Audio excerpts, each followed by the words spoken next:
যেদিন আমার এই নূরের সন্তানটা আমার রেহেম থেকে বের হয়, আমি এতটা অবাক হয়েছি, নজর করে দেখি একটা ধবধবে নূর আমার রেহেম থেকে বের হয়েছে। এমন পাওয়ারফুল একটা নূর বের হয়েছে, এই নূরটা মক্কা থেকে সিরিয়া পর্যন্ত আলোকিত করে ফেলেছে। এতটাই এই নূরের পাওয়ার ছিল, মক্কা থেকে সিরিয়ার দিকে নজর করেছি, সিরিয়ার রাজপ্রাসাদের দরজা জানালা, কয়টা চেয়ার আছে, কয়টা লোহা আছে জানালায়, স্পষ্ট আমি মক্কা থেকে তা দেখতে পেয়েছি। পুরোটাই ছিল আমার সন্তানের নূর। সুবহানাল্লাহ বলে। সুতরাং আমি এরকম অলৌকিক বহু ঘটনা দেখেছি, তুমি ভয় পাইও না। ومن يضلله فلا هادي له ونشهد أن لا إله إلا الله الحي القيوم الذي لا تأخذه سنة ولا نوم ونشهد أن سيدنا وسندنا وحبيبنا وطبيبنا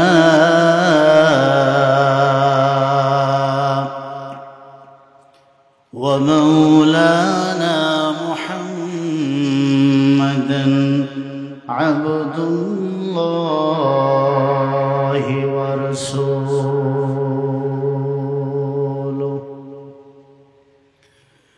الذي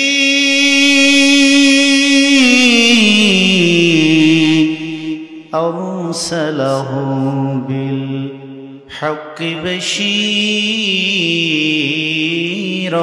ونذيرا وداعيا إلى الله بإذنه وسراجا وقمرا منيرا فقد قال الله تعالى وتبارك في كلامه المجيد وفي الفرقانه الكريم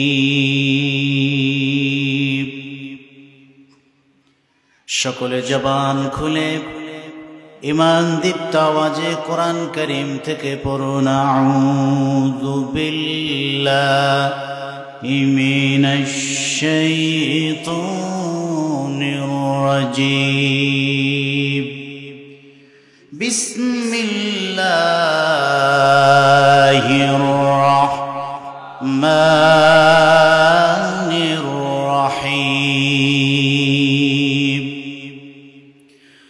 ألم نشرح لك صدرك ووضعنا عنك وزرك الذي أنقض ظهرك ورفعنا لك ذكرك فإن مع العسر يسرا إن مع العسر يسرا فإذا فرغت فانصب وإلى ربك فارغب صدق الله العظيم وصدق رسوله النبي الحبيب الكريم ونحن على ذلك من الشاهدين والشاكرين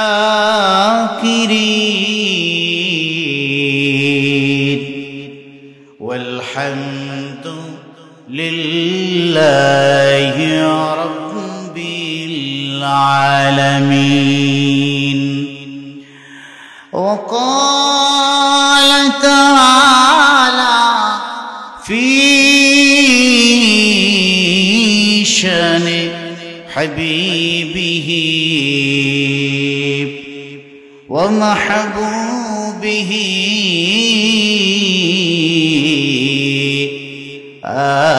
آمرا ومخبرا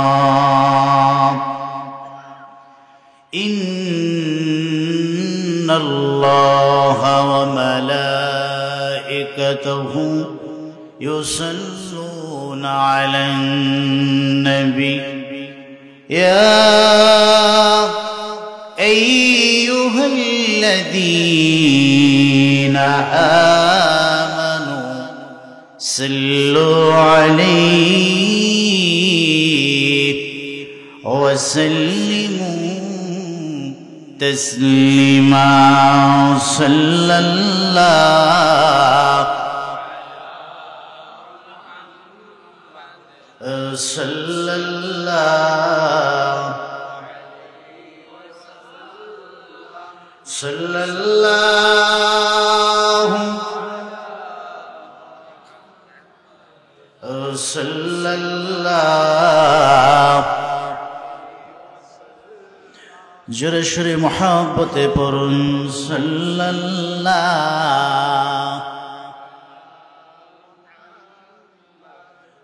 সাল্লাল্লাহু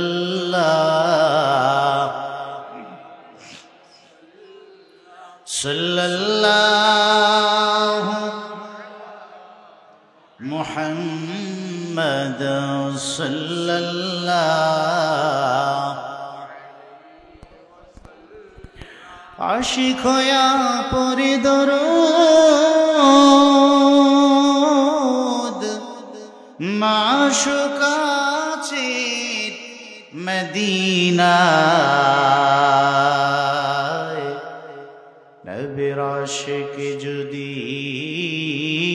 হইতে পারি ওই জান্নাত হবে ঠিকানা। সাল্লাল্লাহু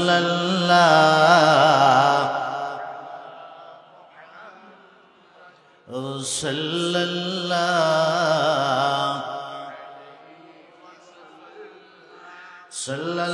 সাল্লাল্লাহু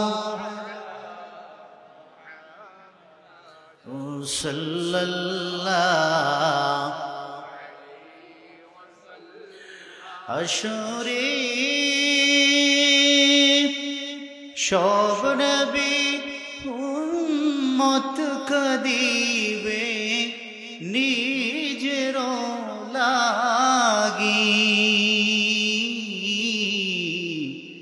তুমি যে কাঁদবে থায় উম্মতি গো ইয়া রাসূলুল্লাহ সাল্লাল্লাহু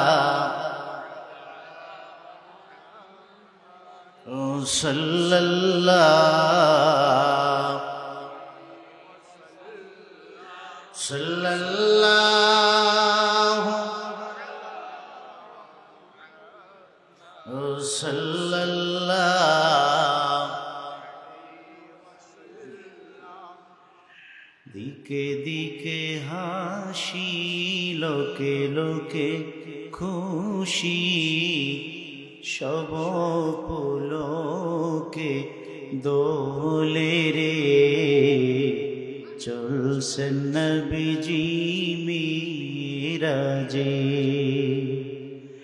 দিকে দিকে হাসি লোকে লোকে খুশি সব পুলকে দোলে রে চলছেন নবীজি মিরাজে, চলছেন নবীজি মিরাজে। এই ফুরতির দোলা জাগে চাঁদ সিতারায়, জাগিছি দুলোকে ভুলোকে। সজিয়াছে জান্নাত গাহে ওর মালাই, গাহে দরুদ হরষে ফুলকে, গাহে দরুদ হরষে ফুলকে। ডাকে বাড়ি তালা মাহবুবে আলা, ডাকে বাড়ি তালা মাহবুবে আলা। এসো গো মোর দরবারে, চলছেন নবীজি মিরাজে। দিকে দিকে হাসি, লোকে লোকে খুশি, সব পুলকে দোলে রে। চলছেন নবীজি মিরাজে। গন্ধে ভরপুর চারিদিকে মারহাবা মারহাবা কলতা। উসলিত কাউসার জন্নত দ্বার সব খুলিয়া দিয়াছে, জন্নত খুলিয়া দিয়াছে রে দুয়ার। ওঠের নিরনি সালাম ধ্বনি, ওঠের নিরনি সালাম ধ্বনি। মিলন বিনা বাজিরে, চলছেন নবীজি মিরাজে। দিকে দিকে হাসি, লোকে লোকে খুশি, সব পুলকে দোলে রে। চলছেন নবীজি মিরাজে, চলছেন নবীজি মিরাজে। চলে তাজিবুর রাক পিছে ফেলে ছায়াপথ, ভুলক গোলক ভেদিয়া। নূরানি পথ ধরে ফেলে শত আসমান, সিদরাত মুনতাহা সে দিয়া চলে, সিদরাত মুনতাহা সে দিয়া। চলে চারু ছন্দে নাচিয়া আনন্দে, পিঠে নিয়ে মোর নবীকে। চলছেন নবীজি মিরাজে, চলছেন নবীজি মিরাজে। আর সে আজিম পরে আশিকের দরবারে, মাশুকের হলো মুলাকাত। কি যে ইশকের লীলা, একে একে বাড়ি তালা তুলে ধরে যত ভেদ হাকিকত, খোদা তুলে ধরে যত ভেদ হাকিকত।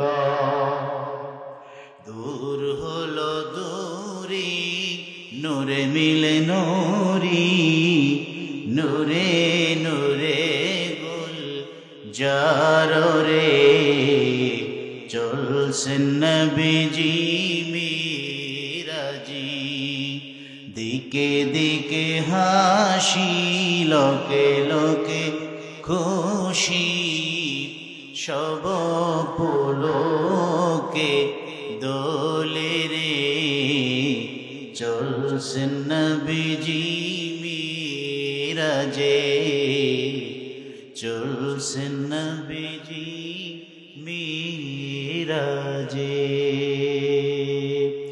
সকলে মহাব্বতে জিকির করে লা ইলাহা, জোরে জোরে লা ইলাহা, লা ইলাহা মাশাআল্লাহ, লা ইলাহা,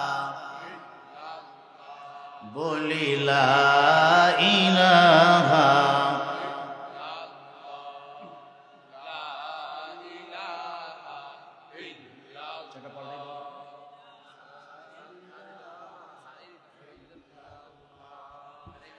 লা ইলাহা,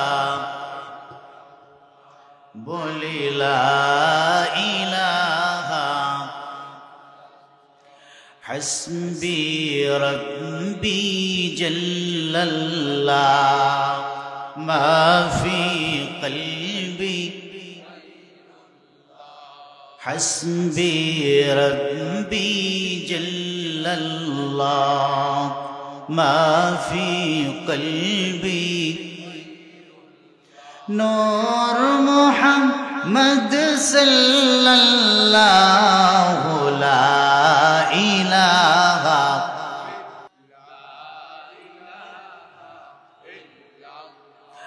তুমি কাউকে বানাইলা কলিমুল্লাহ, আবার কাউকে বানিয়েছ খলিলুল্লাহ। আমার নবী কি বানাইলা তুমি নূর, নবী কি বানাইলা তুমি তোমার প্রিয় হাবিবুল্লাহ, লা ইলাহা, লা ইলাহা, জোরে জোরে লা ইলাহা, লা ইলাহা,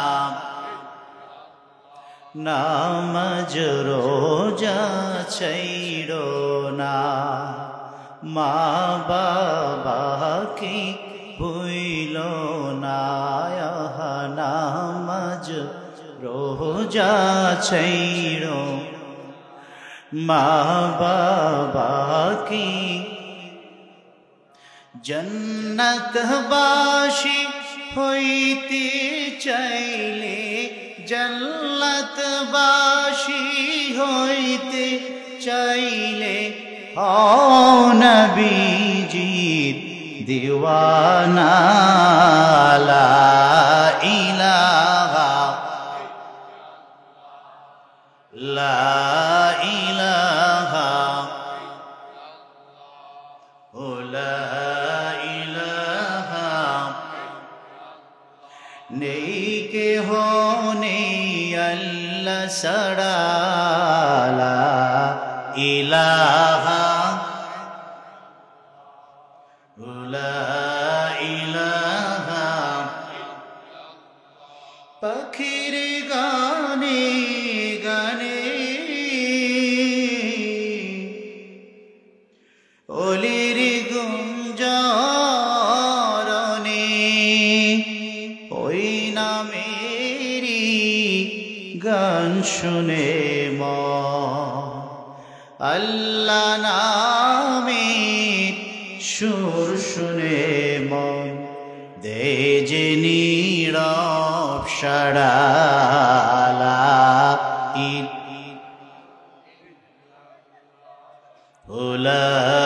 ইলাহা ইল্লাল্লাহ, ইল্লাল্লাহ, লা ইলাহা ইল্লাল্লাহ, মুহাম্মাদুর রাসূলুল্লাহ সাল্লাল্লাহু আলাইহি ওয়াসাল্লাম।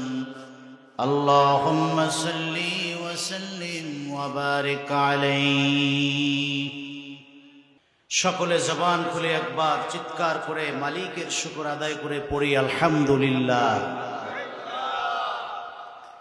প্রিয় ভাইয়েরা, আমরা এই মুবারক মুতাবাররাক মজলিস, এই মাহফিলে বসতে পেরেছি। খুশি না বেজার? কম না বেশি? যে মালিক আমাদেরকে এখানে বসবার সুযোগ করে দিয়েছেন, তাকে খুশি করবার জন্য আরেকবার পড়ছি আলহামদুলিল্লাহ। লাখো কোটি তার চেয়ে অনেক অনেক গুণ বেশি দরুদ আর সালাম আল্লাহর সৃষ্টির প্রধান আকর্ষণ, সমস্ত নবী কুলের মাথার তাজ, নবিয়ুল আম্বিয়া ওয়াল মুরসালিন, রাহমাতুল লিল আলামিন, নবিয়ুল আকরাম, ফখরে দু আলম, নূরে মুজাসসাম, নূরুন আলা নূর, নবিয়্যি ওয়া নবিয়্যুনা, প্রিয় নবীজি মুহাম্মদুর রাসূলুল্লাহ সাল্লাল্লাহু আলাইহি ওয়াসাল্লামের মুবারক কদম মদিনা মুনাওয়ারার পানে আল্লাহ জাল্লা যিকরু, যে প্রিয় রসুলকে আজ থেকে প্রায় ১৫০০ বছর পূর্বে মা আমিনার জীর্ণ কুটিরকে আলোকিত করে মক্কা আল মুকাররমায় প্রেরণ করেছে। আমরা বিনা দরখাস্তে আখিরি নবীর উম্মত হতে পেরেছি। কিয়ামত পর্যন্ত শুকর আদায় করলে শেষ হবে। দুনিয়াতে আমরা নবীর উম্মত হয়ে সম্মানিত হয়েছি, আখিরাতে পরকালে কিয়ামতের মুসিবতের ময়দানে যেদিন পিতা সন্তানের পরিচয় দিবে না, সন্তান পিতার পরিচয় দিবে না, যার যার চিন্তায় সে ব্যস্ত হয়ে পড়বে, সেই কঠিন বিপদে আল্লাহ যেন তার হাবিব পেয়ারা নবী আমাদের নূর নবীর শাফাত আমরা প্রত্যেকটি গুনাহগার উম্মতের ভাগ্যে আল্লাহ যেন দান করেন। পড়ুন আমিন। আরো জোরে বলুন আমিন। প্রিয় সুধী, আজকের এই মুহূর্তের জন্য এই প্যান্ডেলটুকু সবচেয়ে দামি মর্যাদাপূর্ণ জায়গা, ঠিক কিনা? আল্লাহর আরশের নিচে জমিনের উপরে এই পৃথিবীতে 3টা জান্নাত আছে। আপনারা আলেম ওলামাদের মুখে শুনেছেন, জান্নাত দুনিয়াতে না, জান্নাত মৃত্যুর পরে, হিসাব নিকাশের পরে জান্নাতের ফয়সালা, ঠিক কিনা? কিন্তু প্রিয় রসুল উম্মতকে বড় ভালোবেসে তিনি এ দুনিয়াতেই জান্নাতের খোঁজ খবরই দিয়েছেন। সুবহানাল্লাহ। যে আমার উম্মত যদি চায় এই দুনিয়াতেই জান্নাতে ঢুকতে পারবে। সুবহানাল্লাহ।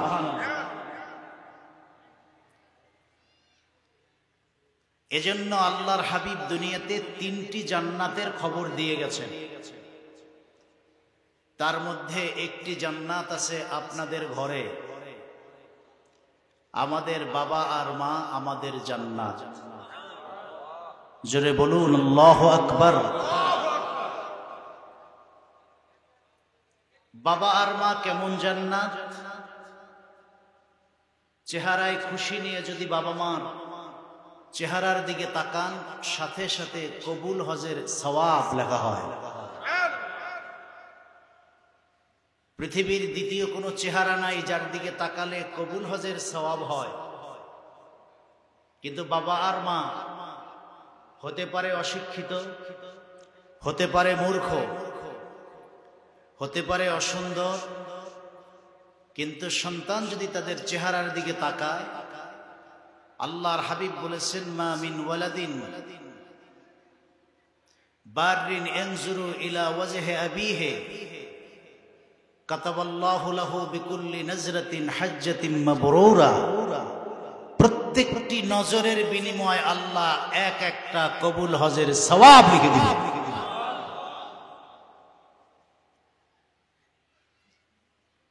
বুঝা গেল বাবা আর মায়ের মর্যাদা আছে না নাই? তাহলে সেই বাবা এবং মায়ের ব্যাপারে নবীজি বলেছেন, আলজিমহা ফাইন্নাল জান্নাতা তাহতা আকদামিহা। বাবা আর মায়ের পা দুটো জড়িয়ে ধরো, প্রত্যেক সন্তানের জান্নাত বাবা আর মায়ের পায়ের নিচে। তাহলে বাবা আর মা কি? সবাই বলে। ভয় পাচ্ছেন? যা হচ্ছে তা তো বাইরে, ভিতরে তো না। তাহলে আমাদের ভয় আছে, এজন্য জবাব দিতে হবে। পৃথিবীতে 3টি জান্নাতের একটি জান্নাত বাবা আর মা। এজন্য আল্লাহ কোরআন কারিমে বলেছেন, আমার গোলামির পরে বাবা আর মায়ের গোলামি করো। সুবহানাল্লাহ।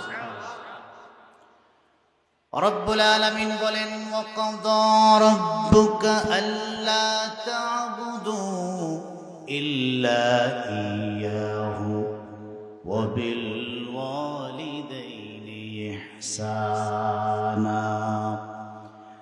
আল্লাহ রাব্বুল আলামিন ফয়সালা দিয়েছেন, আল্লাহ তা'বুদু ইল্লা ইয়্যা, আমি আল্লাহ ছাড়া এই পৃথিবীতে গোলামি কারো করা যাবে না, বরং বন্দেগী করো আমার, দাসত্ব করো আমার, গোলামি করো আমার। এরপরে আল্লাহ দ্বিতীয় নির্দেশনায় বলেন, ওয়াবিল ওয়ালিদাইনি ইহসানা। নবীজি যেই বাবা আর মাকে জান্নাত বলেছেন, আল্লাহ বলেন সে জান্নাত প্রাপ্তির জন্য আমার গোলামির পর তোমাদের জন্য দ্বিতীয় নির্দেশ হলো, আদেশ হলো, বাবা আর মায়ের সাথে সদাচরণ করো, উত্তম আচরণ করো, তাদের খেদমত করে করে তাদেরকে সন্তুষ্ট করো, তুমি সন্তুষ্ট হয়ে যাও। এই নির্দেশ কার? এখানে ইহসান শব্দ আল্লাহ ব্যবহার করেছে। ইহসান শব্দ বুঝতে হলে আরো 2টা শব্দ বুঝতে হবে। একটা হলো ইনসাফ আর একটা হলো জুলুম। জুলুম আপনারা বুঝেন না? বিনা অপরাধে মানুষ ধইরা আয়না ঘরে আটকায় রাখা, এটা কি? এত আসতে বললেন, ভয় এখনো আছে? ভয় আছে? তো এক কাপড়ে গোসল ছাড়া গেছে, ভয় কি আছে না গেছে? ভয় শেষ। তাহলে বলেন জুলুম কি? তা তো আপনারা বুঝেন, হারে হারে টের পেয়েছেন, ঠিক না? জুলুম হলো বিনা অপরাধে অন্যায় ছাড়া মানুষের উপরে নির্যাতন করা, অত্যাচার করা, আঘাত করা, কোন দোষ ছাড়া, এটা জুলুম। ইনসাফ কি জিনিস? ইনসাফ হলো আপনি একটি চর মেরেছেন, বদলা হিসাবে আপনাকে একটা চর মারা হয়েছে সমানে সমান, এটা কি? বুঝছেন তো? জুলুম হলো বিনা অপরাধে কাউকে আঘাত করা, ইনসাফ হলো সমানে সমান, সেও মেরেছে আপনিও মেরেছেন। ইসলামের বিধান হত্যার বদলা হত্যা, ঠিক না? হাত কেটে নিলে হাত কেটে দাও, এটা ইনসাফ। কেউ মেরে দিয়েছে, তুমি মেরে দাও, ইনসাফ। ইহসান কি? জুলুম বুঝলাম, ইনসাফ বুঝলাম, ইহসান কি? ইহসান হলো আপনাকে মারবে আর আপনি হাসবেন, সুবহানাল্লাহ। আপনি গালিও দিবেন না, মারবেনও না, আপনি হাসি দিয়ে উড়িয়ে দিবেন। তায়েফের ময়দানে নবীজিকে মারা হয়েছে, ঠিক? কম মারা হয়েছে না বেশি? কতটা বেশি?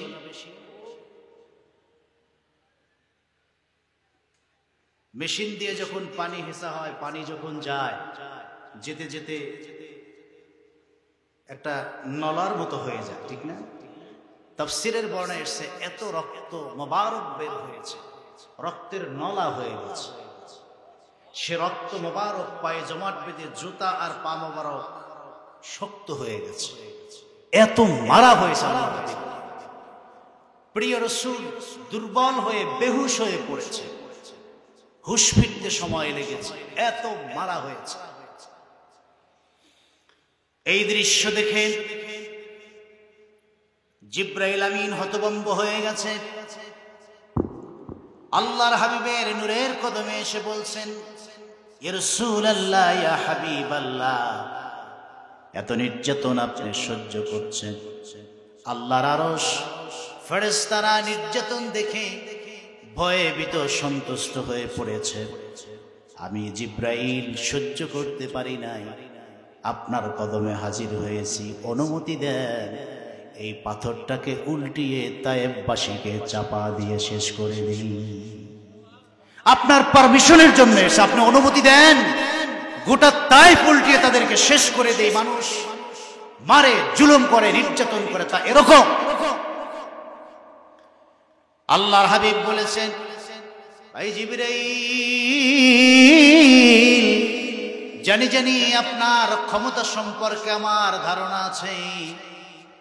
এই পৃথিবী ধ্বংস করতে যারা 1 সেকেন্ড সময় লাগে না,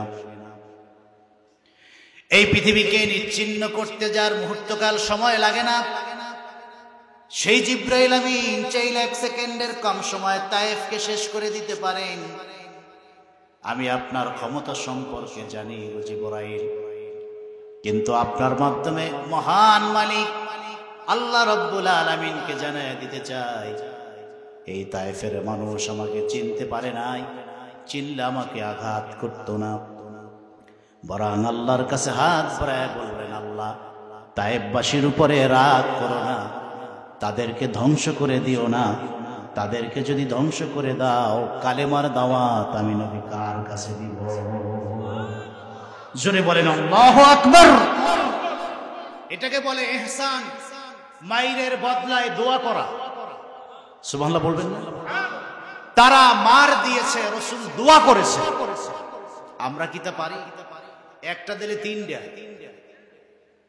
যে দিছে সে যদি মোটা হয়, মোটা টোটা দেখার সুযোগ নাই, পারি আর না পারি দে। এটা কখনো ইসলামের নীতি হতে পারে? পারে? ইসলামের নীতি হলো ক্ষমা করে দেওয়া। সুবহানাল্লাহ।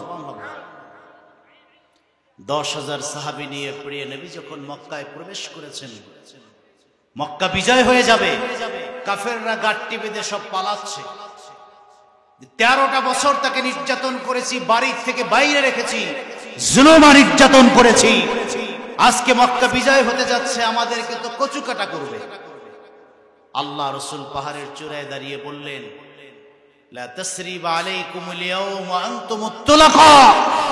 আমি রাসূল হাত উঁচু করে বললাম, আজকে সব মাফ, তোমরা মুক্ত, পালানোর দরকার নেই, আমার কাছে আসো, আমি রাসূল তোমাদেরকে রিসিভ করে নিব। সুবহানাল্লাহ। এটাকে বলে ইহসান। গালি দিবে আপনি হাসি দিবেন, মার দিবে আপনি মার খাবেন, কিছু বলবেন না। আল্লাহ তাআলা বাবা মায়ের সাথে ইহসানের আচরণ করতে বলেছেন। মানে কি? মানে হলো বাবা আপনাকে মারবে, কাটবে, সম্পদ থেকে বঞ্চিত করবে, পিটাবে, ঘাট ধাক্কা দিবে, অনেক কিছু করবে, কিছু বলা যাবে না। এরপরে ওই বাবার পা ছুঁয়ে দোয়া নিতে হবে, তার খাদ্য, বস্ত্র, বাসস্থানের ব্যবস্থা করতে হবে, ঔষধপত্র দিতে হবে, বাবাকে খুশি করতে হবে।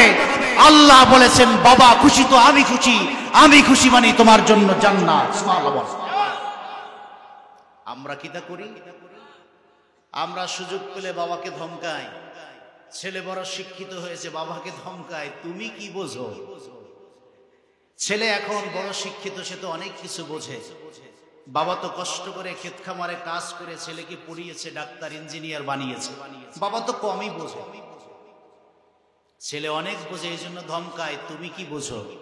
আমি বলি, বাবা যদি ছোট্টবেলায় তুমি সন্তানকে কোলে পিঠে মানুষ না করত, তোমাকে যদি শিক্ষা দীক্ষা না দিত, তাহলে তোমাকে আজকে রেল লাইনে পাওয়া যাইত, টোকাই হিসাবে পাওয়া যাইত, ঠিক কিনা?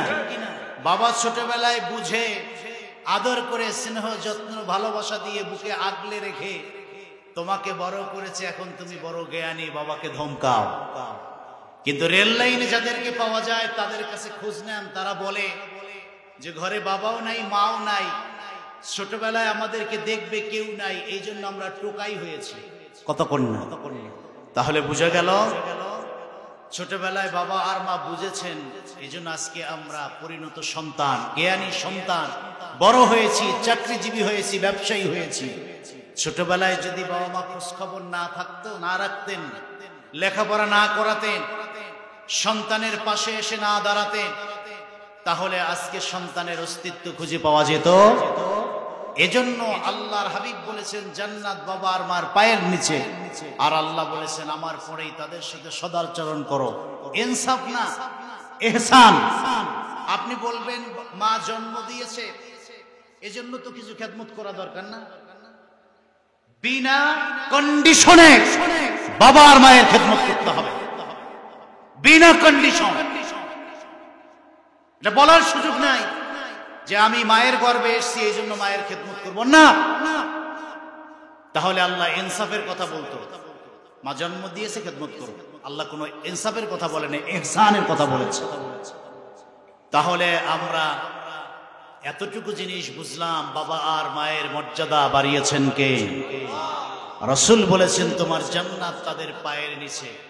এই দুনিয়ার 3টা জান্নাতের একটা জান্নাত আপনার ঘরে, দায়িত্ব তাদের সাথে সদাচরণ করা, ঠিক কিনা? ভুলেও এক মুহূর্তের জন্য তারা কষ্ট পায় এমন কোন কথা, এমন কোন আচরণ সন্তান করবে, যদি হয়ে থাকে ক্ষমা চাইতে হবে, পা ধরে মাপ চাইতে হবে। বলবেন বাবা মা তো বেঁচে নাই, মাপ চাইবো কেমনে? তাহলে তাদের জন্য সাদাকা করুন, তাদের জন্য ইসালে সওয়াব করুন, তাদের নামে দান করুন, সকাল সন্ধ্যা ইসালে সওয়াবের নিয়তে কবর জিয়ারত করুন। তাহলে বেয়াদবি ক্ষমা করে দিবেন কে? এই সুযোগ আছে না নাই? দুনিয়াতে জান্নাত কয়টা? ওয়াজ ভুলে গেলে চলবে না, কয়টা? 3টা। একটা জান্নাতের খবর আমরা পেয়েছি। আল্লাহ যেন সে জান্নাতি বাবা আর মা বেঁচে থাকলে খেদমত করার তৌফিক দান করেন, বলেন আমিন। 2 নাম্বার জান্নাতটা আছে মদিনা মুনাওয়ারায়, সুবহানাল্লাহ বলেন। আল্লাহর হাবিব সহিহ বুখারীর বর্ণনা, প্রিয় রাসূল বলেছেন মা বাইনা কবরি ওয়া মিম্বারি রাউযাতুম মির রিয়াজিল জান্নাহ। আমি নবীর হুজরা, যেখানে আমি জীবনের গুরুত্বপূর্ণ সময় পার করেছি, আমার হুজরা যেখানে বর্তমান রওজায়ে আতহার, এখান থেকে নবীজি যেখানে দাঁড়িয়ে নামাজ পড়াতেন, মুসাল্লা, মিম্বার, রাসূল বলেছেন রওজা অর্থাৎ হুজরা আর মেম্বার, এই পুরো জায়গাটা হলো জান্নাতের টুকরা। সুবহানাল্লাহ। এখানে কিয়ামত হবে, রিয়াজুল জান্নায় কিয়ামত হবে, ওই জায়গাটাকে আল্লাহ প্রোটেকশন করে উঠিয়ে নিবে। সুবহানাল্লাহ বলে। কারণ আমরা ভালো করে জানি জান্নাতে কিয়ামত নাই। জান্নাতে কিয়ামত আছে? জান্নাত হলো চিরস্থায়ী জায়গা। এটা কখনো 1 সেকেন্ডের জন্য ভঙ্গুর হবে না, নিশ্চিহ্ন হবে না, বরং জান্নাত চিরস্থায়ী জায়গা। খালিদিনা ফিহা, যে ঢুকবে সে চিরস্থায়ীভাবে ঢুকবে, তার কোনো ধ্বংস নাই, তার কোনো শেষ নাই। রাসূল বলেছেন রিয়াজুল জান্নাহ, একটু জান্নাতের টুকরা, এখানে কিয়ামত হবে না, আমি এখানে ঘুমাচ্ছি। সুবহানাল্লাহ বলেন। এজন্য মদিনা মুনাওয়ারায় গেলে হাজীদের রিয়াজুল জান্নায় ঢুকবার জন্য ধাক্কা ধাক্কি আছে না নাই? কার আগে কি ওখানে 2 রাকাত নামাজ পড়বে? কারণ ওটা তো জান্নাতের টুকরা। সুবহানাল্লাহ।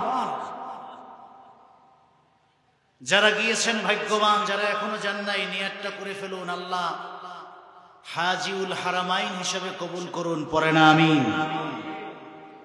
তাহলে দ্বিতীয় জান্নাতটি মদিনায়, আর 3 নাম্বার জান্নাতে আপনারা বসে আছেন।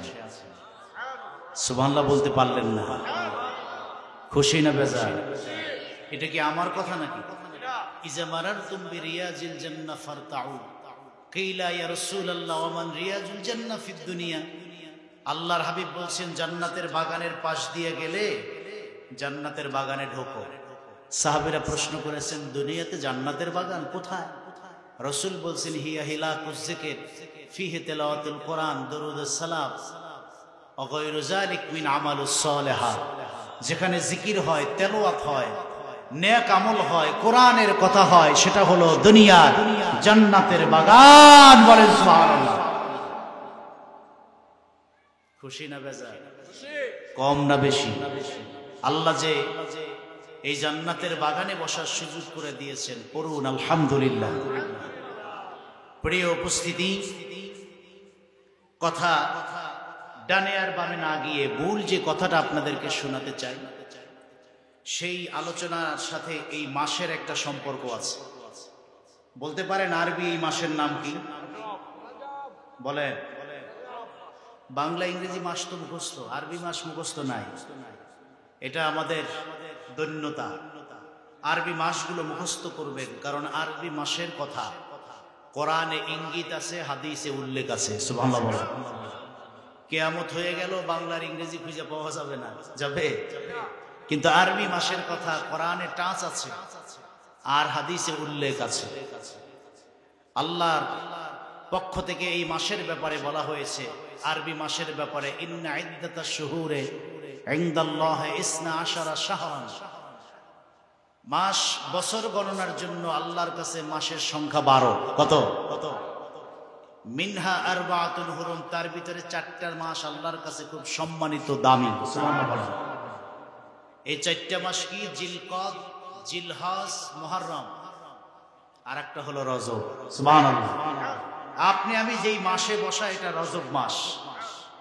আরো বেশ মজাদার বিষয় হলো, আল্লাহর হাবিব বলেছেন যে রজব মাস সরাসরি আল্লাহর মাস। সুবহানাল্লাহ। এই মাসের বন্দেগী, ইবাদত আল্লাহ নিজে কাউন্ট করেন।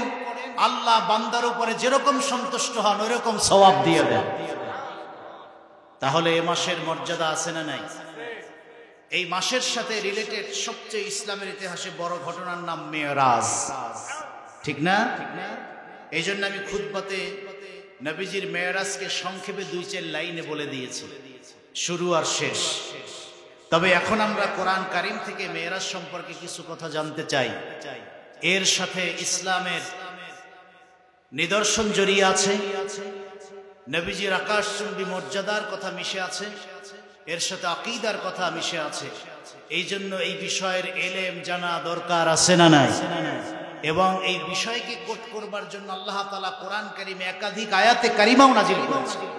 বুঝা গেল বিষয়টি অত্যন্ত গুরুত্বপূর্ণ, ঠিক কিনা বলেন? এই বিষয়টি নিয়ে মিথ্যাচার আছে, অতিরঞ্জিত কথা আছে, এবং এই মেরাজকে অস্বীকার করার মতো কুফরি মতবাদও আছে। এই জন্য এই বিষয়টি আমাদের কাছে খোলাসা হওয়ার দরকার আছে না নাই? এই জন্য মেরাজ সম্পর্কে কথা বলবো বিধায় পবিত্র কোরআন কারীমের 94তম সূরা সূরাতুল ইনশিরাহ তেলাওয়াত করেছি। এই আয়াতে সূরা এবং আয়াতে কারিমাকে কেন্দ্র করে পবিত্র মেরাজ সম্পর্কে কিছু কথা শুনতে চাই। দয়াময় মালিক আল্লাহ যেন তৌফিক ভিক্ষা দান করেন, বলেন আমিন। এই সূরাটা আল্লাহ শুরু করেছেন একটি প্রশ্ন দিয়ে। প্রশ্ন 2 ধরনের হয়, কিছু প্রশ্নের জবাব হয় ডাইরেক্ট না, কিছু প্রশ্নের জবাব হয় হা। কতক্ষণ না? প্রশ্ন কয় ধরনের? বাবা যদি ছেলেকে প্রশ্ন করে, আমি কি তোমার বাপ নই? জবাব কি? ছেলে যদি বাবাকে বলে, আমি কি তোমার বাবা না? জবাব কি? না। বাবা যদি ছেলেকে বলে, এই বেটা আমি কি তোমার বাপ না? ছেলের জবাব কি? অবশ্যই আপনি আমার বাবা। না বললে উপায় আছে? তাহলে বুঝে গেল কিছু প্রশ্নের জবাব সারা জীবনের জন্য কি? হ্যাঁ। শিক্ষক যদি ছাত্রকে বলে, আমি কি তোমার শিক্ষক না? ছাত্র বলবে যে হ্যাঁ স্যার, আপনি আমার শিক্ষক। আবার কিছু প্রশ্নের উত্তর আছে না, যদি নায়ের মতো হয় তাইলে না, হায়ের মতো হইলে হা। কেউ যদি ভাত খায়, খেয়ে ফেলেছে, এখন যদি কেউ প্রশ্ন করে তুমি কি ভাত খেয়েছো? হ্যাঁ। আর যদি না খায়, তখন প্রশ্ন হবে তুমি কি ভাত খেয়েছো? উত্তর কি? না। কিছু প্রশ্ন আছে যার উত্তর হা না হতে পারে, কিছু উত্তর আছে অবশ্যই হা। আল্লাহ সূরা ইনশিরাহ শুরু করেছেন একটা প্রশ্ন দিয়ে। আল্লাহ তার প্রিয় রাসূলকে ডাক দিয়ে বলেছেন, হাবিব আলাম নাশরাহ লাকা সাদরাক, আমি কি আপনার সিনাকে শক্তিশালী উন্মুক্ত খুলে দেই নাই? সুবহানাল্লাহ বলেন। প্রশ্ন করেছেন কে? আমি কি আপনার সিনাকে খুলে দেই নাই, উন্মুক্ত করি নাই, শক্তিশালী করি নাই? যেটাকে শারহে সুদূর বলে, বক্ষকে শক্তিশালী করা, মজবুত করা, বক্ষকে ইমানের নূর দিয়ে, পাওয়ার দিয়ে মজবুত করা। বলেন না সুবহানাল্লাহ। ভালো করে বুঝবেন, মানুষকে আল্লাহ তাআলা শক্তি দেন 3 জায়গায়। কয় জায়গায়? মানুষের শক্তি দেন আল্লাহ দেহে। দেখেন না রেসলিং খেলা, রেসলিং খেলা আছে না? কে কারে যুদ্ধ করে কে কারে হারাতে পারে, সেখানে লাগে কি? দেহের শক্তি। কথা বল না? যার গায়ে যত শক্তি সে কুস্তিতে জিতে যায়, ঠিক না? মানুষকে শক্তি দেন আল্লাহ দেহে, মানুষকে শক্তি দেন আল্লাহ ব্রেনে। কোথায়? ব্রেনে শক্তি না থাকলে প্লেন কি আর আকাশে উড়ানো যায়? এটা কি পাখিতে বানাইছে, প্রাণীতে বানাইছে? আকাশে প্লেন উড়াইছে কারা? বোঝা গেল ব্রেনে কি আছে? শক্তি আছে। এটা হলো ব্রেনের শক্তি। যে এখানে মোবাইল, ফেসবুকে লাইভে টিপ দিবেন, 1 সেকেন্ডের কম সময় পৃথিবীর অপর প্রান্তে পৌঁছে যাবে। এই যে এক জায়গার তথ্য আর এক জায়গায় পৌঁছে দেওয়া, এগুলো মানুষের ব্রেনের কাজ। কতক্ষণ না? কম্পিউটার, আধুনিক বিজ্ঞানের যত সৃষ্টি সব মানুষের মেধার ব্রেন, ঠিক কিনা?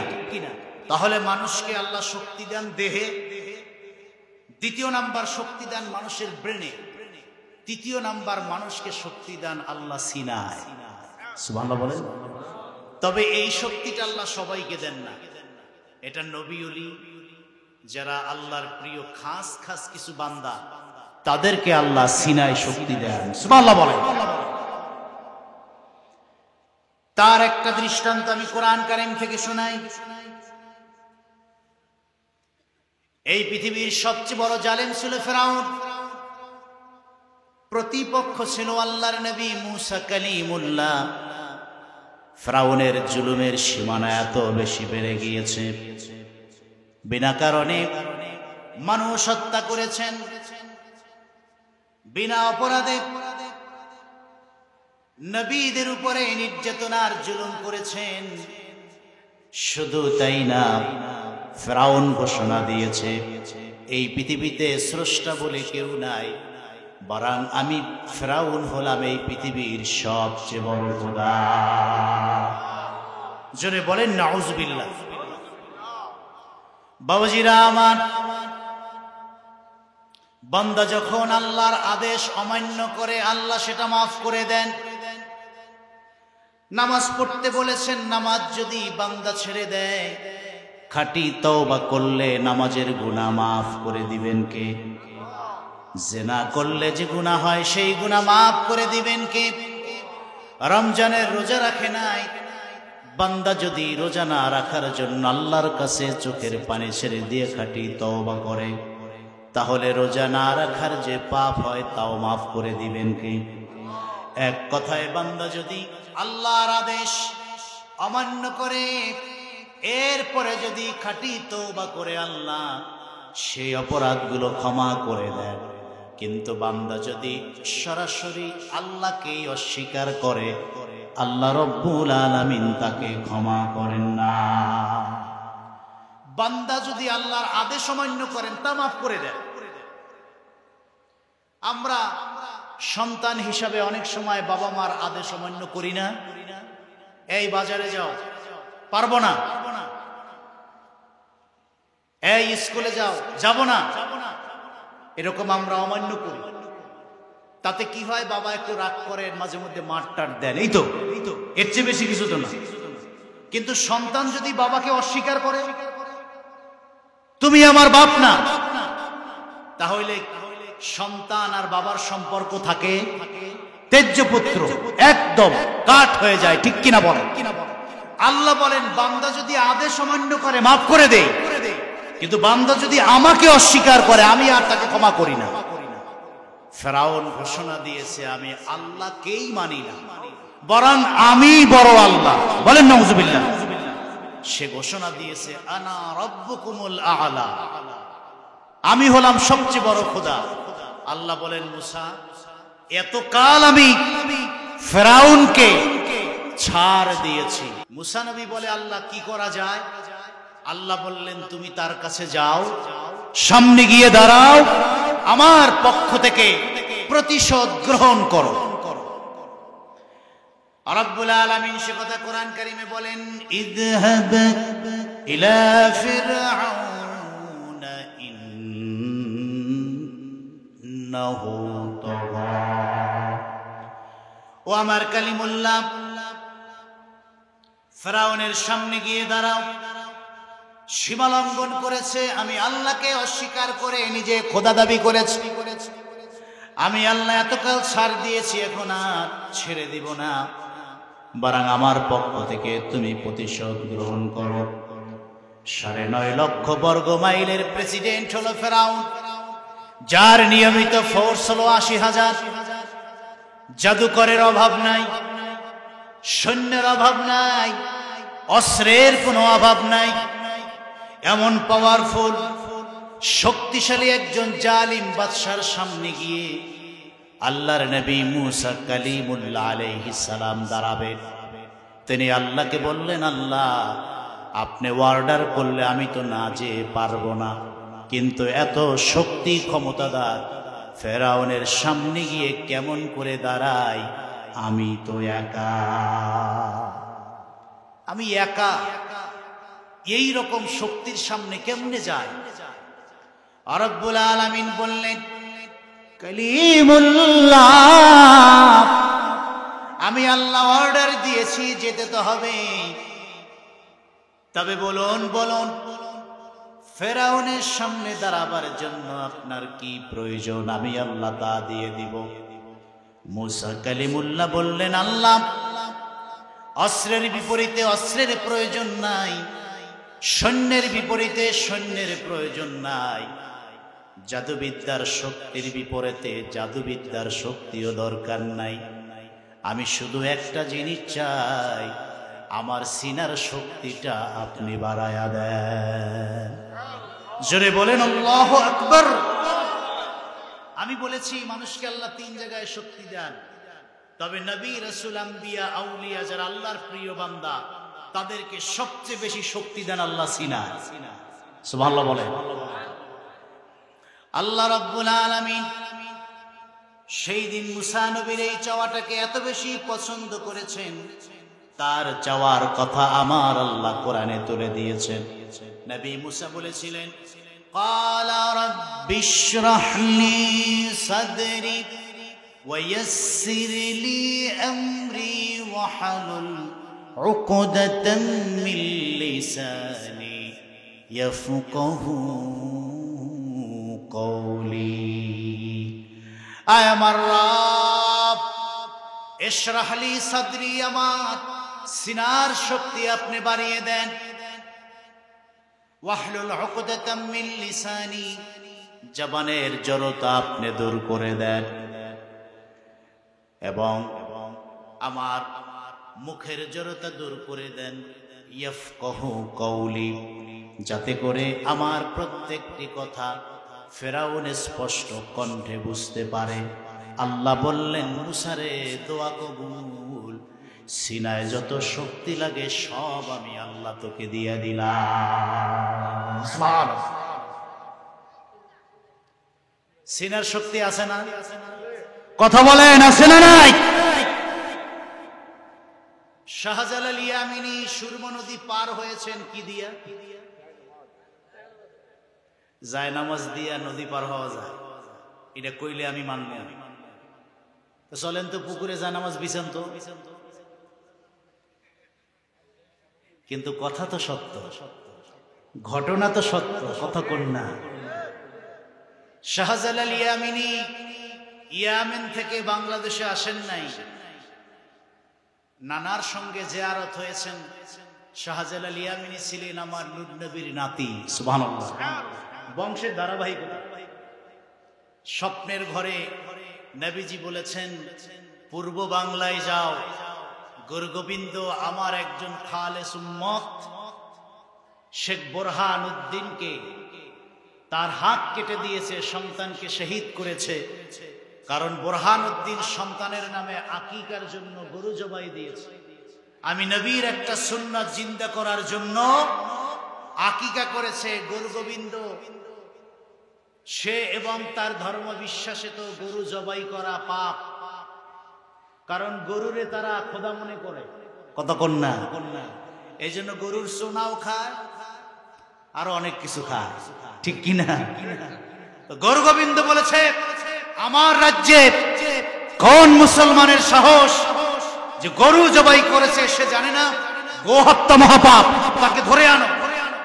শেখ বুরহানুদ্দিনকে ধরে এনে 7 দিন বয়সের সন্তানকে জবাই করে দেওয়া হয়েছে, বুরহানুদ্দিনের হাত কেটে দেওয়া হয়েছে। খবর চলে গেছে মদিনা মুনাওয়ারায়। আল্লাহর হাবিব বলেছেন, শাহজালাল, আমি নবীর একটা সুন্নাত জিন্দা করার জন্য আমার উম্মত জীবন দিয়েছে, তুমি ইয়ামেন থেকে প্রতিশোধের জন্য বাংলায় চলে যাও। সুবহানাল্লাহ বলে। শাহজালাল ইয়ামিনী তিনি সরাসরি বাংলায় আসেন নাই, ইয়ামেন থেকে চলে গেছেন মদিনা মুনাওয়ারায়। 1 সপ্তাহ মদিনা মুনাওয়ারায় থেকে নূর নবী রওজা মোবারক জিয়ারত করেছেন। রওজা থেকে ফায়েজ নিয়ে সিনার শক্তি বাড়িয়েছেন। রাসূলুল্লাহ রওজা থেকে অনুমতি নিয়ে বাংলায় রওনা দিয়েছেন। বাংলায় আসতে আসতে 360 জন সঙ্গী হয়েছে। সুবহানাল্লাহ। কেনই বা হবে না? যার দেহের ভিতরে নূর নবীর জিয়ারতের ঘ্রাণ। সুবহানাল্লাহ বলে। আল্লাহর হাবিবের রওজা থেকে ফায়েজের তাওয়াজ্জু নিয়ে এসেছেন। সেই তাওয়াজ্জু আর ফায়েজ ইমাম বুখারীও নিয়েছেন। এই জন্য বুখারী লিখবার জন্য ইরাক থেকে সফর করে চলে গেছেন মদিনা মুনাওয়ারায়। আল্লাহর হাবিবের রওজার পাশে আস্তানা গেড়েছেন। হাদিস লিখবার পূর্বে ওযু করে গোসল করে মুরাকাবায় যেতেন। হাদিসের কোন শব্দ নিয়ে যদি সন্দেহ হতো, আল্লাহর হাবিবের রওজার সঙ্গে হৃদয়ের সম্পর্ক তৈরি করে রওজা আদার থেকে জবাব নিয়ে নিয়ে হাদিসটা লিখে নিতেন। বাবাজিরা আমার, হায়াতুন নবী আমার নূর নবীর কদম মোবারকে সপ্তাহখানে কাটিয়ে ইয়ামেনের শাহজালাল তাওয়াজ্জু আর ফায়েজ নিয়ে বাংলায় চলে আসলেন। আর তার আল্লাহর হাবিবের দিদার ও জিয়ারতের ফায়েজে 360 জন সঙ্গী হয়ে বাংলায় চলে আসলেন। গরু গোবিন্দ খবর পেয়ে গেছেন একজন দামি মানুষ আসছেন। এত উচ্চঙ্গের মানুষ, এত উচ্চঙ্গের মানুষ কোনোভাবেই দাবানো যায় না, থামানো যায় না। তার কারামত প্রকাশ পেয়ে গেছে, কেমন করে থামানো যায়? নদী পার হলেই গরু গোবিন্দের রাজদরবার। তিনি খবর পেয়েছেন নদীর তীরে দাঁড়িয়ে আছেন 360 জন আল্লাহর মকবুল বান্দা। নদী পারাপারের জন্য যত নৌকা ছিল সব বন্ধ করে দেওয়া হয়, কারণ নৌকা ছাড়া নদী পার হওয়া যায় না। কিন্তু শাহজালাল তো জানেন, মুসা নবী যদি নদীর মাঝখান দিয়ে নৌকা ছাড়া পার হতে পারেন, আখেরি নবীর উম্মতরা কেন নৌকা ছাড়া নদী পার হতে পারবে না? সঙ্গী আর সাথীদেরকে বললেন, চক্ষু বন্ধ করো, মুরাকাবার হালতে চলে যাও। মাথায় সবুজ পাগড়ি, যায় নামাজটা বিছিয়ে তাসবিহ হাতে নিয়ে একদিক থেকে ফায়েজ দিচ্ছেন, সিনার ফায়েজ। সুবহানাল্লাহ বলেন। আর বললেন, তাকবীর তোলো, কণ্ঠে জিকিরের আওয়াজ তোলো। চক্ষু বন্ধ করতে বলেছি, খুলবা না। যখন খুলতে বলবো খুলবা। যায় নামাজকে কিস্তি বানিয়ে যায় নামাজে বসে তাসবিহ তাহলিল জিকির আর তাকবীরের ধ্বনিতে প্রকম্পিত করেছেন গরু গোবিন্দের আস্তানার চারপাশ। যখন চক্ষু খুলতে বলেছেন, কসম আল্লাহর, চক্ষু খুলে দেখেন যায় নামাজ কিস্তি হয়েছে। সেই কিস্তি নদী পার করে গরু গোবিন্দের রাজ দরবারে পৌঁছে দিয়েছে।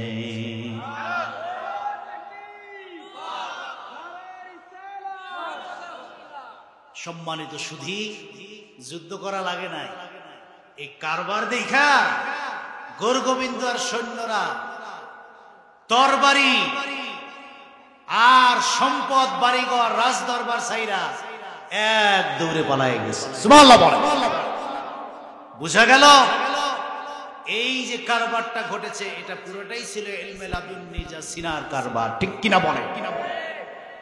এটাকেই ইলমে লাদুন্নি বলা হয়, যেটা আল্লাহ রাব্বুল আলামিন আখিরি নবীর উম্মতের মধ্যে যারা মুহাক্কিক আলেম, যারা মুখলিস আলেম, পীর বুজুর্গ মুর্শিদ হয়, তাদেরকে আল্লাহ স্পেশাল এই সিনার ইলমটা দেন। বলেন না সুবহানাল্লাহ। বাবাজিরা আমার, আল্লাহ রাব্বুল আলামিন কালিমুল্লাহকে বললেন, রে কালিমুল্লাহ, আপনি আমার কাছে সিনার শক্তি চেয়েছেন, কলবের পাওয়ার চেয়েছেন, আমি আপনার কলবটাকে ইমানের নূর দিয়ে মুনাওয়ার করে দিলাম। শক্তি যা লাগে, পাওয়ার যা লাগে, সব আমি আল্লাহ আপনার সিনার ভিতরে, কলবের ভিতরে দিয়ে দিলাম। মুসা আলাইহিস সালাম বললেন, আল্লাহ এখন আর ভয় নাই, চিন্তা নাই, টেনশন নাই, আমি একাই ফেরাউনের সামনে গিয়ে দাঁড়াবো। সুবহানাল্লাহ। সাথে আপন ভাই হযরত হারুন আলাইহিস সালামকে নিয়ে চললেন, বলল যে চলো আজকে ফাইনাল খেলা হবে। এটা বাংলাদেশের খেলা না, এটা সেই যুগের খেলা। দুইজন গিয়ে হাজির ফেরাউনের সামনে, তোমরা কারা? ফাকালা দুইজনই জবাব দিল, আনা রাসূল রাব্বিক, আমরা দুইজনই আল্লাহর পক্ষ থেকে রিসালাতের দাওয়াত নিয়ে তোমার কাছে আসছি। সুবহানাল্লাহ। ফেরাউন কয়, সাহস তো কম না, দেখছনি ডানে বামে সামনে পিছে কারা? কয় যে দেখছি। কয় যে অর্ডার দিমু আর নাই হইয়া যাইবা। মুসা কয় যে ভয় পাই না, তোমার এই সব মিলে যা শক্তি তার চেয়ে বেশি সিনাই মধ্যে আছে। জোরে বলেন আল্লাহু আকবার। ফেরাউন কয় তাই নাকি? তাহলে তোমার সিনার পাওয়ারটা একটু দেখি। রব্বুল আলামিন বললেন, ওয়াদমুম ইয়াদাকা ইলা জানাহিকা তখরুজ বাইদা মিন গায়রি সুইন আয়াতান উখরা। কালিমুল্লাহ রে, ভয়ের কোনো কারণ নাই, আমি তো সিনায় শক্তি দিয়ে রাখছি, হাতটাকে সিনার কাছে নিয়ে যান। ওয়াদমুম ইয়াদাকা ইলা জানাহিক, বগলের কাছে হাতটাকে নিয়ে যান। কিছুক্ষণ হাত দিয়ে কলবের উপরে হাতটাকে চেপে ধরুন। কিছুক্ষণ হাতটা চেপে ধরার পর আল্লাহ বললেন, এরপরে হাতটাকে ফেরাউন বাহিনীর সামনে প্রেস করুন। সুবহানাল্লাহ। যেই না মাত্র হাতটাকে ফেরাউন বাহিনীর সামনে প্রেস করলেন, তখরুজ বাইদা মিন গায়রি সুইন আয়াতান উখরা, এমন একটা কলব থেকে, সিনা থেকে, সদর থেকে এমন একটা নূর এই হাতের মধ্যে এসেছে। এই নূর যখন হাত থেকে আলো হয়ে বের হয়ে ফেরাউন বাহিনীর উপরে পড়ে গেল, সঙ্গে সঙ্গে জাদুকর সৈন্য আর ফেরাউন বাহিনী বেহুশ হয়ে পড়ে যায়। জোরে বলেন আল্লাহু আকবার। বুঝা গেল সিনার পাওয়ার আছে না নাই? সব বেহুশ। আল্লাহ মারেন নাই, তবে সারেনও নাই। কিছুক্ষণ পর হুশ ফিরে দিছেন, সবার আগে হুশ ফিরছে ফেরাউনের। দেখে যে সব নাই, বাকিদের হুশ যখন ফিরিয়ে দিছেন, ফেরাউন তো অবস্থা খুব খারাপ।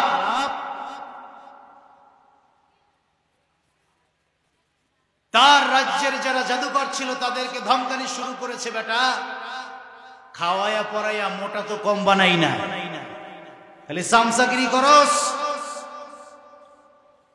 মুসা নবী তো আমারে মাইরা ফেলাইছিল, কোন কায়দায় বাইসা গেছে। তোরা কি করলি? জাদুর সাপ কই? কয়ে আছে তো। দেখাস না? কয়ে দেখামু কেমনে, আমরাই তো নাই হয়ে গেছি। যখন হুশ ফিরেছে, কয়ে এইবার দেখাও। হাজার হাজার জাদুর সাপ আল্লাহর নবী মুসা কালিমুল্লাহর সামনে। মুসা নবী কয়ে আল্লাহ এখন কি করা? যে করার মানে শক্তি যায় নাই তো, সব আছে তো, সুবহানাল্লাহ বলেন। যে আবারও হাতটা জাগা মতো না। এরপরে শ্বশুর যে লাঠি দিছে, এই লাঠি ধরো। যে ধরলাম। যে এবার ইমানের তাজাল্লির পাওয়ার মিশ্রিত হাত দিয়ে যে লাঠি আপনি ধরেছেন এটা ছেড়ে দেন। ফাআলকিহা ফাইযা হিয়া হাইয়াতুন তাসআ। লাঠি ছেড়ে দেওয়ার সঙ্গে সঙ্গে বিশাল এক অজাগার হয়েছে। ফেরাউনের রাজ্য তো বটে, গোটা পৃথিবী খেয়ে ফেলতে পারে এরকম মুখওয়ালা মুজিজার সাপ আল্লাহ বানিয়েছেন, সুবহানাল্লাহ। এক সেকেন্ড সময় লাগে নাই, সমস্ত জাদুর সাপগুলি খেয়ে সবার করে ফেলেছে। জাদুকররা এই দৃশ্য দেখে মুহূর্তকাল দেরি করে নাই, বলে রে ফেরাউন, তুমি হইলা মিথ্যা খোদা, দালালি খাইছি, ফিরাইয়া দেওয়ার সুযোগ নাই, কিন্তু ঈমান আনতে দেরি করব না। কালেমা পড়ে মুসা নবীর হাতে হাত দিয়ে মুসলমান হয়ে যায়। ফেরাউন বিরোধিতা শুরু করলো। সাপ একটা ধমক দিল, লুঙ্গি ধুইয়া দাও। মেকআপের সুযোগ পায় নাই, জামা কাপড় বদলানোর সুযোগও পায় নাই, দরবারে কত কিছু পাকশাক হয়েছে, খাওয়ার সুযোগ পায় নাই, বরং যারা তাকে তাড়িয়ে দিয়েছে তারা সব খেয়ে ফেলেছে। মিলছে নি? মিলছে নি? আল্লাহ মিলাবার জন্য এই ঘটনাগুলো কোরআনে ধরে রেখেছে। যুগে যুগে যারা যেই নামে হোক, যেই লেভেলে হোক, মানুষের উপরে যারা জুলুম করবে, ইমানের উপরে যারা আঘাত করবে, তাদের পরিণতি যেরকম হবে তা আল্লাহ ১,৫০০ বছর আগে কোরআন নাজিল করে দৃষ্টান্ত রেখে দিয়েছেন, ঠিক কিনা বলেন? শেষ পর্যন্ত পানির সুবানি খায়া মরছে, ঠিক কিনা বলেন? এতগুলো কথা বলার পিছনে যেটা বুঝাতে চাইছি, তাহলে আল্লাহ তাআলা মানুষকে সবচেয়ে বেশি শক্তি দেন কোথায়? সিনা। আল্লাহ সে কথার ইঙ্গিত দিয়ে এই নবীজিকে বলেছেন, আলাম নাশরাহ লাকা সাদরাক, নবী গো আমি কি আপনার সিনাকে শক্তিশালী করি নাই? বলেন সুবহানাল্লাহ।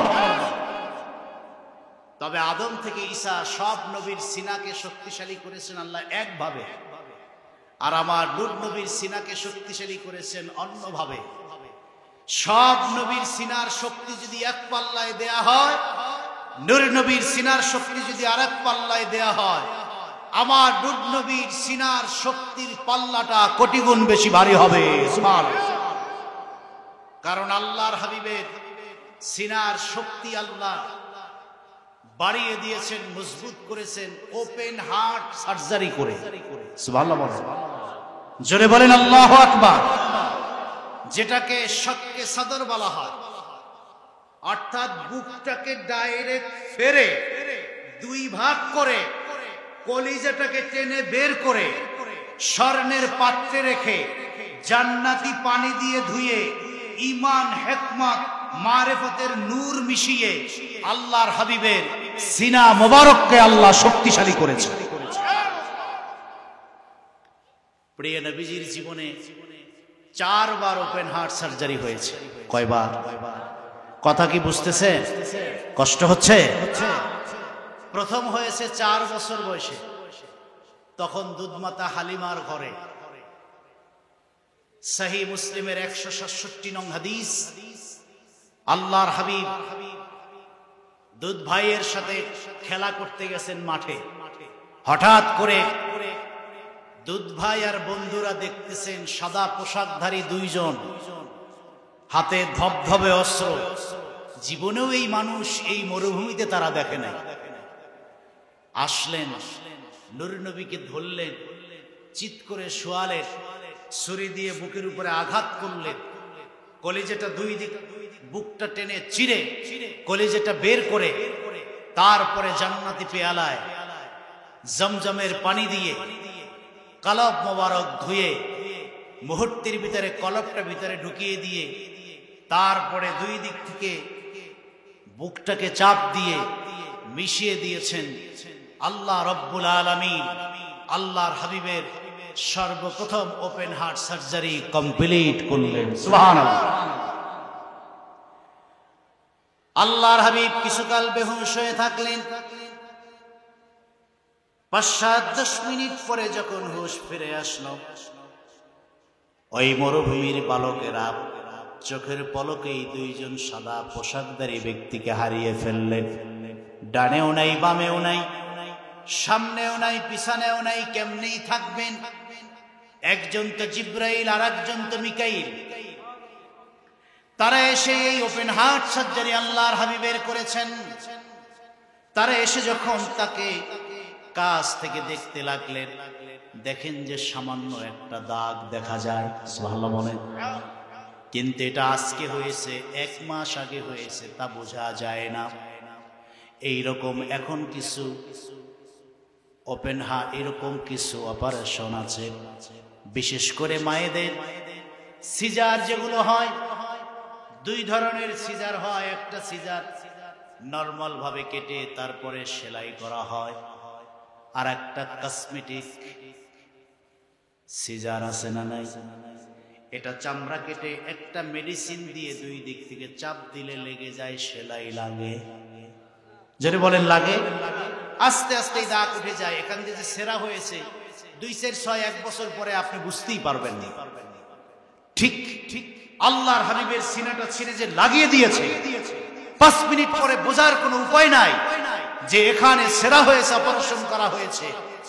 এবং বিজ্ঞানের একটু সূত্র বলছে, আল্লাহর হাবিবের এই ওপেন হার্ট সার্জারি থেকে বিজ্ঞানীরা অপারেশনের থিওরি পেয়েছে। সুবহানাল্লাহ বল। আল্লাহর হাবিব 10 মিনিটের খবর সম্পর্কে কিছুই বলতে পারলেন না। ঠিক অপারেশন থিয়েটারে নেওয়ার পরে আপনার বুক যদি ছিঁড়ে ফেলা হয়, আপনি কিছুই বলতে পারবেন না। বাবাজিরা আমার, প্রিয় রাসূলের যখন হুঁশ ফিরল, ওই বালকরা সবাই মিলে তাকে নিয়ে ভয়ে ভয়ে বাড়িতে চলে গেল। হালিমাতুস সাদিয়াকে বলল, ও হালিমাতুস সাদিয়া, মনে হয় তোমার সন্তানকে জিনে ধরেছে, শোয়া ফেলেছে, বুক ফেরে দিয়েছে, আমরা দেখেছি।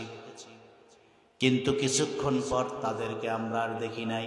বুকটাও জোড়া লেগে গেছে, মনে হয় জিনের আসর পড়েছে।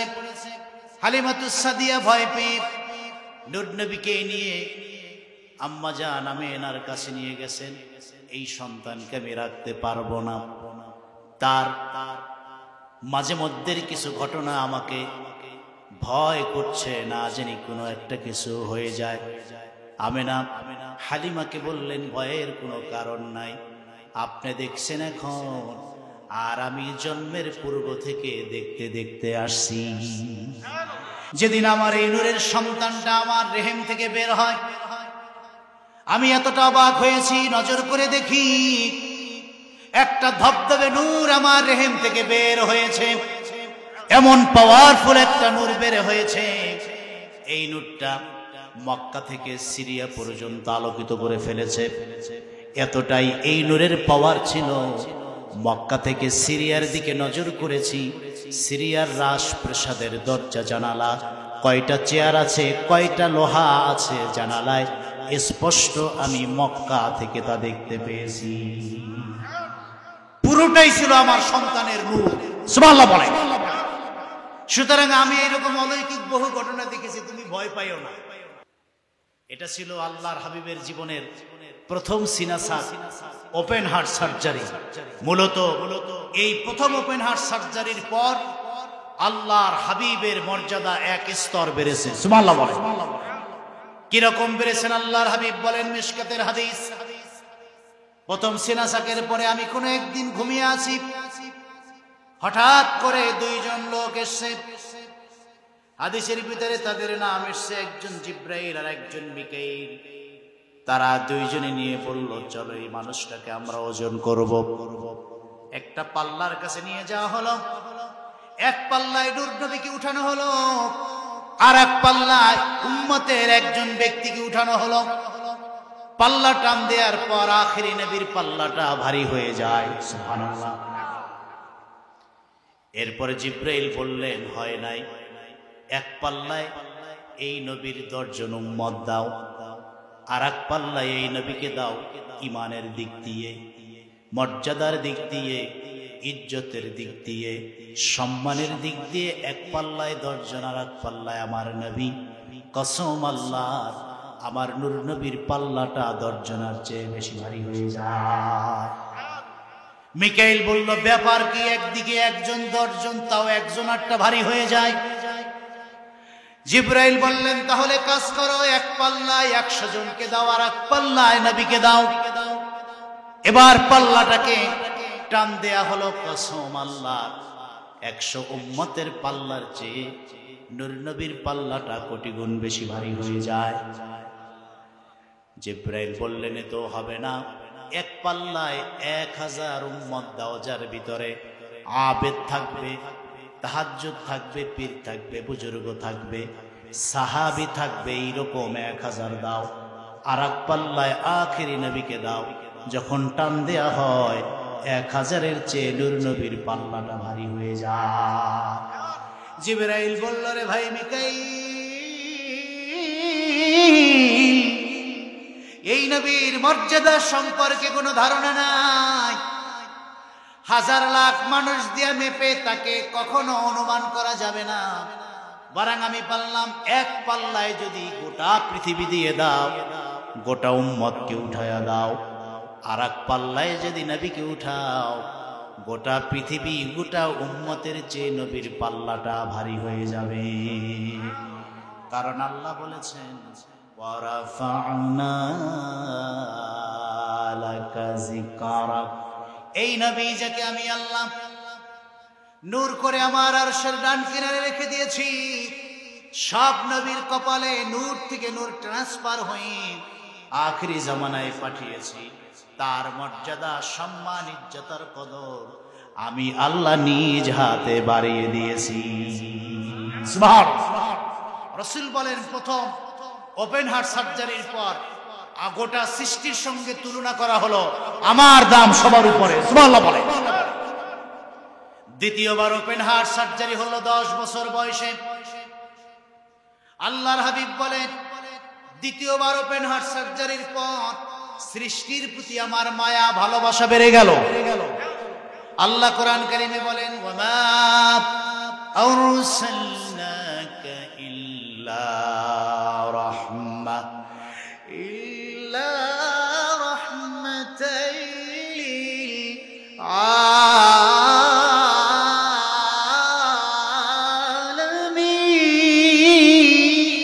আলামিন।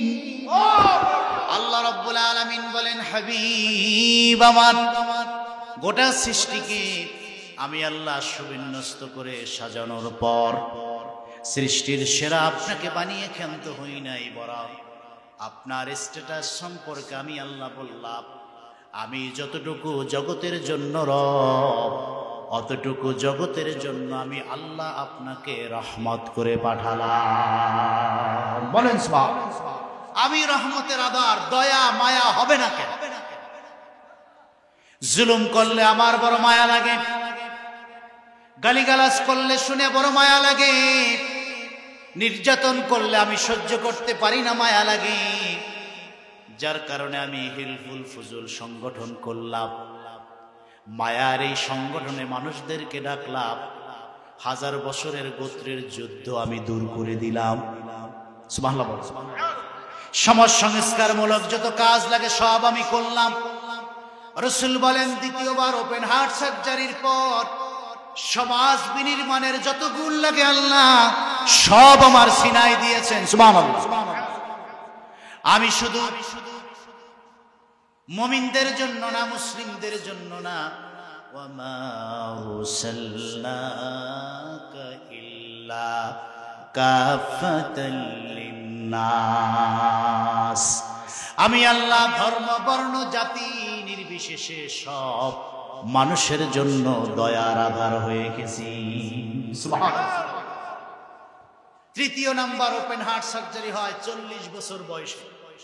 আমি হেরা গুহায় ধ্যানমগ্ন আছি, হঠাৎ করে দেখি একজন ব্যক্তি এসছে, মাথা আকাশে, পা জমিনে, 2 হাত পৃথিবীর 2 দিগন্তে। আমি তো ভয় পেয়ে গেছি।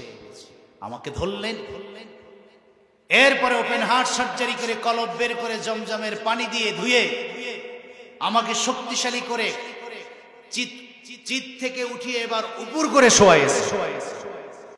ছিল না টুপি, পড়ছে টুপি, পীর যে বলছে কতক্ষণ না পড়তো না নামাজ, এখন আওয়াবিন পড়ে, এখন ইশরাক পড়ে, এখন দরুদ শরীফ পড়ে, এখন পর্দা করে। অথচ লোকটা ছিল নিতান্তই নিকৃষ্ট মানুষ। কতক্ষণ না যে বুখারী পড়ল না, সিয়াসিত্তা পড়ল না, ক্লাসের বারান্দায় খুলল না, সেই মানুষ একজন মুহাক্কিক ওলির সোহবতে গিয়ে তার সিনার এলেম, নজরের এলেম পেয়ে ডাকাত ওলি হয়ে যায়। ঠিক কিনা বলে? বেআমলি মানুষ আমলি হয়ে যায়। বুঝা গেল কিছু এলেম কিতাবের পৃষ্ঠায় পাওয়া যায়, কিছু এলেম সিনায় থাকে। ঠিক কিনা? এজন্য বলি ফতোয়ার কিতাব পড়ে মুফতি হওয়া যায়, তাফসীরের কিতাব পড়ে মুফাসসির হওয়া যায়, হাদিসের কিতাব পড়ে মুহাদ্দিস হওয়া যায়, আল ওলির সোহবতে গেলে আল্লাহর ওলি হওয়া যায়। সুবহানাল্লাহ। এটাকে ইলমে লাদুন্নি বলে। মুসা নবীর জ্ঞান কম ছিল, তাওরাত পেয়েছে, এরপরেও আল্লাহ ধাক্কাইয়া খিজিরের কাছে পাঠাইছে। কতক্ষণ না? কারণ মুসা নবীর কাছে ছিল শরীয়তের এলেম, আর খিজির আলাইহিস সালামের কাছে ছিল মারিফতের এলেম। সুবহানাল্লাহ বলে। আল্লাহ কয় মুসা রে, শরীয়ত তো কিছু, মারিফত লাগবে না? কয় আল্লাহ লাগবে তো। কয় তাহলে খিজিরের কাছে যাও। খিজিরের কাছে যাই তো সব এলোমেলো, মারিফত তো গোপন জিনিস তো। কতক্ষণ না? দেখে যে যা ঘটতেছে তা তো মিলতেছে না, মিলবে কেমনে? ও তো মারিফতের কারবার। এরপরে আল্লাহ রহস্য ওপেন করে দেওয়ার পর আল্লাহ রাব্বুল আলামিন মুসা নবীর সিনার ভিতরে মারিফতের দীক্ষাটা দান করলেন। বলেন না সুবহানাল্লাহ। তাহলে বুঝা গেল সিনার এলেম আছে না নাই? ওলিয়া উলিয়ার কাছে গেলে, মুহাক্কিক আলেমের কাছে গেলে সিনার এলেমটা পাওয়া যায়, ইলমে তাসাউফ পাওয়া যায়, ইলমে লাদুন্নি পাওয়া যায়, ইলমে মারিফাত পাওয়া যায়। ঠিক কিনা বলেন?